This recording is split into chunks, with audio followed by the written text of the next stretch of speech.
Recently একটা কাহিনী আমার চোখে পড়ে, যেখানে মোহনলাল নামে ৭৪ বছরের একজন ব্যক্তি, যিনি কিনা ফেক মারা যাওয়ার নাটক করে।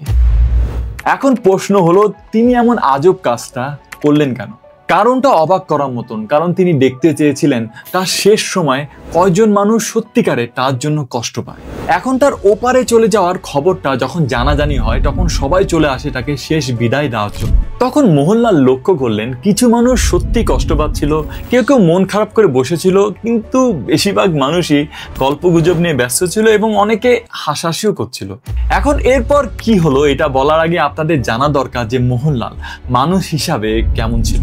তিনি ছিলেন এমন একজন মানুষ যিনি নিজে কষ্টে থেকেও অন্যদের খুশিতে রাখার চেষ্টা করতেন। ইভেন তিনি যখন চাকরি থেকে রিটায়ারমেন্টে যান, সেই রিটায়ারমেন্টে ৬ লক্ষ টাকা তিনি গ্রামের উন্নয়নে ব্যয় করেন। যাই হোক, গল্পে ফিরে যায়। মোহনলালকে যখন সবাই মিলে শ্মশানে নিয়ে যায়, কিছুক্ষণ পর মোহনলাল সাডেনলি ওখানে দাঁড়িয়ে ওঠে। স্বাভাবিক এমন ঘটনা সবাই এক্সপিরিয়েন্স করলে ভয় তো সবাই পাবে, কিন্তু কিছুক্ষণ পর মোহনলাল যখন এর আসল উদ্দেশ্য সবার সাথে শেয়ার করলো, বেশিরভাগ মানুষই লজ্জিত ছিল। এখন মোহনলাল যে ঘটনা ঘটিয়েছে এটাকে আমি ঠিক তো বলবো না, কিন্তু এটাই পৃথিবীর হার্শ রিয়ালিটি। এখন আমি যখন স্টার গল্প শুরু করেছিলাম, তখন আমার পরিচিতই অনেক মানুষ আমাকে নিয়ে হাসি এবং গসিপ শুরু করে দিয়েছিল। বলছিল যে ভালো চাকরি ক্যারিয়ার ছেড়ে এই ছেলে করছে কি। কিন্তু আজ এই স্টার গল্পই আমার পরিচয়।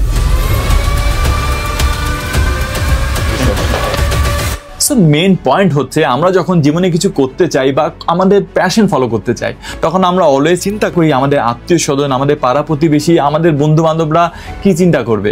বাট রিয়ালিটি এটাই, আপনি আমি যখন এই পৃথিবী ছেড়ে চলে যাব, আমাদের কাছের কিছু মানুষ কষ্ট পেল, এই মানুষগুলো যাদের নিয়ে আমরা এতদিন কনসার্ন ছিলাম, তারা কিছুদিন পরই আমাদের ভুলে যাবে।